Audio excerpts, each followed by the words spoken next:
નમસ્કાર, રાજકોટમાંથી આ ક્ષણની મોટી રાજકીય ખબર। રાજકોટના કોંગ્રેસના ઓબીસી ડિપાર્ટમેન્ટ દ્વારા સંગઠન મજબૂત કરવા માટે ક્યુઆર કોડ લોન્ચ કરવામાં આવ્યો છે। પ્રદેશ ચેરમેન મહેશ રાજપૂતે આ પહેલને પરિવર્તનનો સંકલ્પ કોંગ્રેસ જ વિકલ્પના સૂત્ર સાથે રજૂ કરી આ અભિયાનનો મુખ્ય હેતુ પછાત વર્ગના લોકોને કોંગ્રેસ સાથે જોડવાનો છે। મહેશ રાજપૂતે જણાવ્યું કે ઓબીસી સમાજને ન્યાય આપવા કોંગ્રેસ સતત લડત લડી રહી છે અને જ્ઞાતિ આધારિત વસ્તી ગણતરી કરવાની જરૂર છે।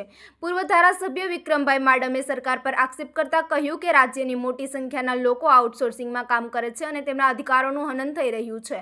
તેમણે ખાલી પડેલી સરકારી જગ્યાઓ ભરવાની માંગ કરી। સાથે જ ઋત્વિક મકવાણાએ ભાજપ સરકાર પર ઓબીસી સમાજ સાથે અન્યાય કરવાનો આક્ષેપ કર્યો અને વધુ અનામત તથા રાજકીય પ્રતિનિધિની માંગ ઉઠાવી છે। વધુ સમાચાર માટે જોડાયેલા રહો। RP Gujarat news, Rajkot. પ્રથમ તો આપ સૌનું સ્વાગત છે, કારણ કે ઓબીસી ડિપાર્ટમેન્ટના ગુજરાતના ચેરમેન બન્યા બાદ આ પ્રથમ આપણી પત્રકાર પરિષદમાં આપણે સૌ મળ્યા છીએ, ત્યારે આપ સૌનું આવકારું છું અને સ્વાગત કરું છું। આજની આ પત્રકાર પરિષદની અંદર ભારતીય રાષ્ટ્રીય કોંગ્રેસના સેક્રેટરી, ચોટીલાના પૂર્વ ધારાસભ્ય શ્રી ઋત્વિકભાઈ મકવાણા, જામનગરના 2 ટર્મ સાંસદ, 2 ટર્મ ધારાસભ્ય રહેલા અમારા સિનિયર, મારા મિત્ર, મારા ભાઈ એવા વિક્રમભાઈ માંડમ, આજે આપ સૌની સામે અમે આજે ઓબીસીના માધ્યમ દ્વારા આવ્યા છીએ। ત્યારે જ્યારે આપણે જોયું છે કે આ જે સ્વરાજ્યની ચૂંટણીઓ આવે છે અને એની અંદર જે અનામત દેવામાં આવી, એ અનામત માટેની લડાઈ આ કોંગ્રેસ પક્ષે કરેલી હતી અને કોંગ્રેસ પક્ષ હંમેશા નાનામાં નાની જ્ઞાતિ સાથે જોડાયેલો છે। ત્યારે વધુમાં વધુ લોકો ઓબીસીની અંદર, ઓબીસી ડિપાર્ટમેન્ટની અંદર જોડાય અને ઓબીસીઓને ન્યાય મળે, એ ન્યાય માટે લડે, એના માટે આજે અમે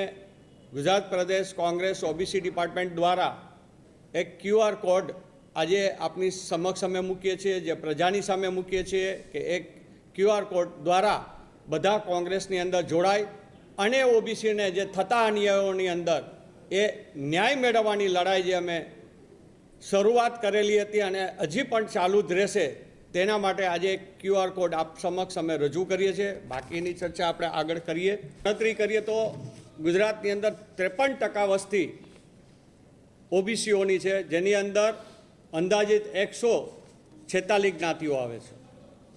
ગુજરાત સરકાર અવારનવાર ઓબીસીઓને ન્યાય આપીએ છીએ તેવી વાતો કરે, પણ 1931થી આ દેશની અંદર જાતિ ગણના કરવામાં આવી નથી। ત્યારે પહેલી માંગ તો અમારી છે કે ગુજરાતની અંદર વસ્તી ગણતરી આવે અને એ પણ વસ્તી ગણતરી જ્ઞાતિ મુજબ થવી જોઈએ કે જેથી કરીને તમામ જ્ઞાતિઓને ન્યાય મળે। જ્યારે આપણે 53% વસ્તી ઓબીસીઓની હોય અને છતાં ગુજરાતની અંદર એને પૂરો ન્યાય ના મળતો હોય, તો એના માટેની અમે શરૂઆત કરી રહ્યા છીએ। ગુજરાતના ઓબીસી જ્ઞાતિમાં આવતા તમામ લોકોને અમે અપીલ કરીએ છીએ આપણા માધ્યમ દ્વારા કે આવો, જોડાવ અને તમે તમારા વિચારો, જે તમે તમારી જ્ઞાતિને, જે ઓબીસીમાં જ્ઞાતિઓ આવે છે એને ન્યાય અપાવવા માટે અમારી સાથે જોડાવ અને જોડાઈને આપના વિચારો છે, આપની જ્ઞાતિને થતા અન્યાય માટે અમે લડીશું, આપની સાથે લઈને લડીશું અને તમારી જ્ઞાતિમાં તમે આગળ થજો, અમે તમારી પાછળ રહી અને તમારી સાથે ખંભેથી ખંભો મેળવી અને અમે આપની જ્ઞાતિને ન્યાય અપાવીશું। વિશેષમાં જુદા જુદા જે વિષયો છે એ વિષયો માટે વિક્રમભાઈ અને ઋત્વિકભાઈ વાત કરશે, એટલે હું વિક્રમભાઈને કહું કે તેઓ આપને સંબોધન કરે। ગુજરાત પ્રદેશ કોંગ્રેસ સમિતિના સન્માનની ઓબીસી સેલના ચેરમેન માનની મહેશભાઈ, વિધાનસભાના અમારા પૂર્વ સાથી અને પૂર્વ સાંસદ માનની વિક્રમભાઈ, બંને જે રીતે વાત કરી એ પ્રમાણે છેલ્લા 5000 વર્ષની શાસન વ્યવસ્થાની અંદર કોંગ્રેસ પક્ષની મહેનતના કારણે જે લોકશાહીની સ્થાપના થઈ, લોકશાહીનો અર્થ જ થાય લોકો દ્વારા, લોકો માટે અને લોકો વડે ચાલતી શાસન વ્યવસ્થા।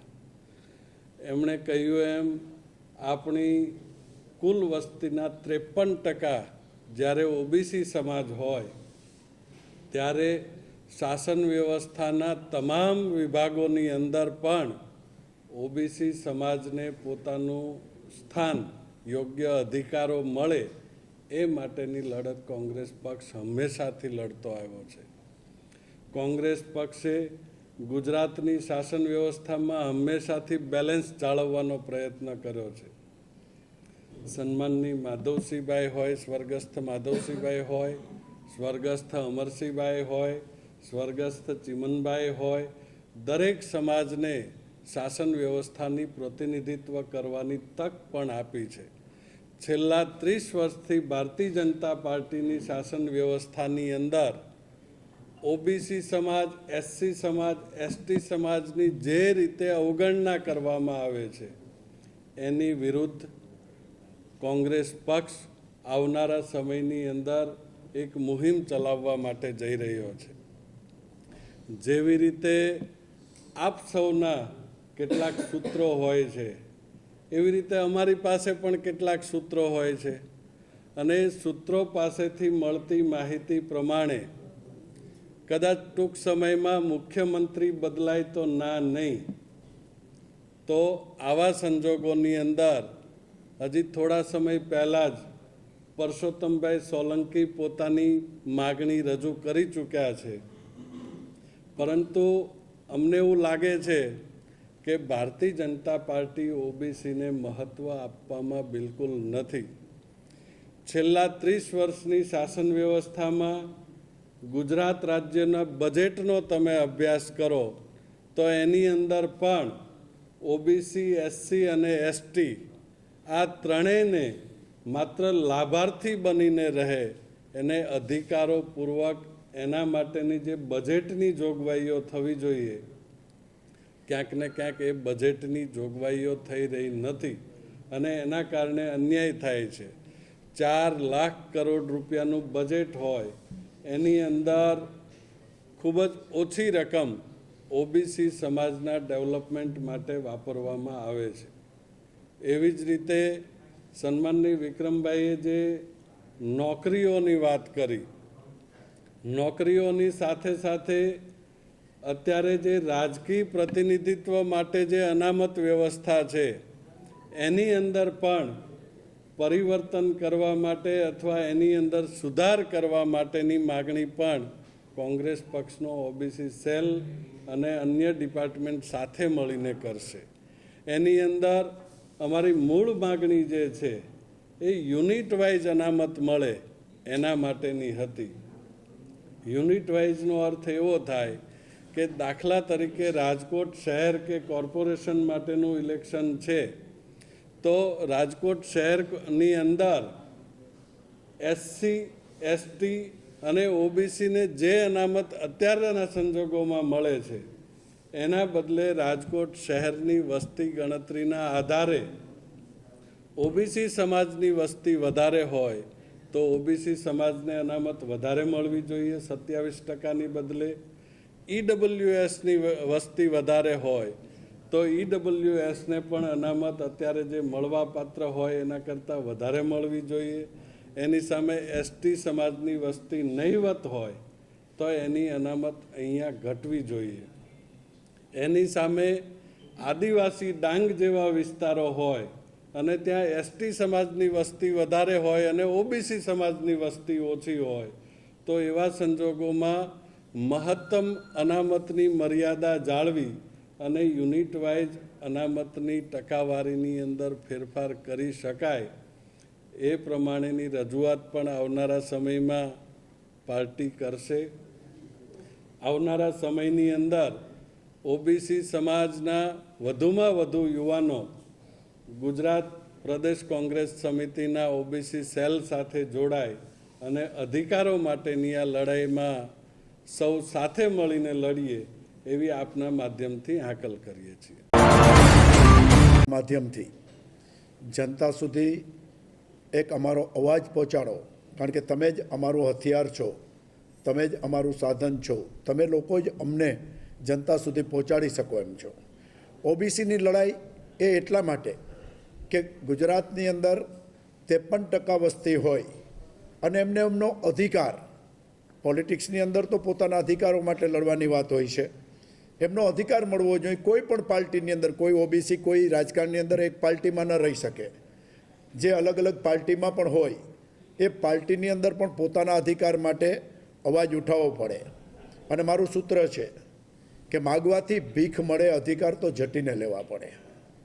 અધિકાર કોઈ માગવાથી નથી આપતા, તમારો અધિકાર તમારે લેવો પડે. અને આજે જ્યારે ગુજરાતના ચેરમેન તરીકે, ઓબીસીના ચેરમેન તરીકે મહેશભાઈ રાજપૂતની નિમણૂક થઈ છે, મારા સાથી મિત્ર ઋત્વિકભાઈ જે ઓલ ઇન્ડિયા કોંગ્રેસની અંદર સેક્રેટરી તરીકે છે, ત્યારે ઓબીસીની વાત લઈને તમારી પાસે આવ્યા છીએ.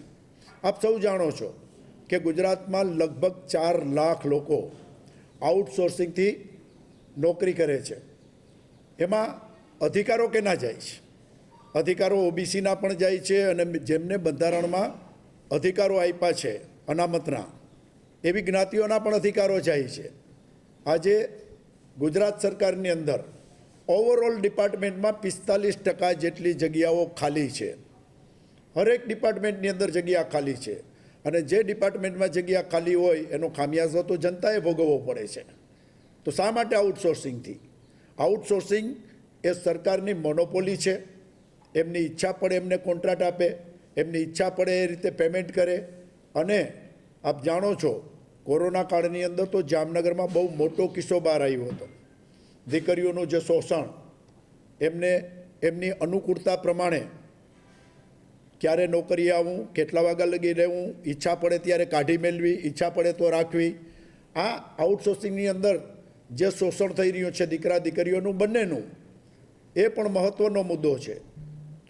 તો ઓબીસીના ડિપાર્ટમેન્ટ થ્રુ અમે જે મૂવમેન્ટ કરીએ છીએ એમાં અમારી પહેલી માંગ તો એ છે કે ગુજરાત સરકારની તમામ નોકરીઓમાં ખાલી જગ્યા છે એ કાયદેસર ભરવી જોઈએ, જેથી કરીને અનામતનો લાભ જે જ્ઞાતિઓને મળે છે, એમના દીકરા હોય કે દીકરી હોય, એવો જનરલી પછાત જ્ઞાતિઓમાંથી આવે છે, સંઘર્ષ કરીને, મહેનત કરીને, મજૂરી કરીને એમના દીકરા દીકરીઓને ભણાવે છે, અને ત્યારે એમને નોકરી ન મળે અને એમનું શોષણ થાય, એ બંધ થવું જોઈએ. જો 4 લાખ નોકરીઓ એ આઉટસોર્સિંગથી હોય એને બદલે કાયદેસરની ભરવામાં આવે તો એમને પણ ન્યાય મળે. અને એના માટે કોંગ્રેસ પાર્ટીએ મહેશભાઈ જેવા, રાજપૂત જેવા લડાયક આગેવાનને જ્યારે ધુરા સંભાળી છે ગુજરાતના ચેરમેન તરીકેની, ત્યારે હું પણ એક ઓબીસીનો મિત્ર છું.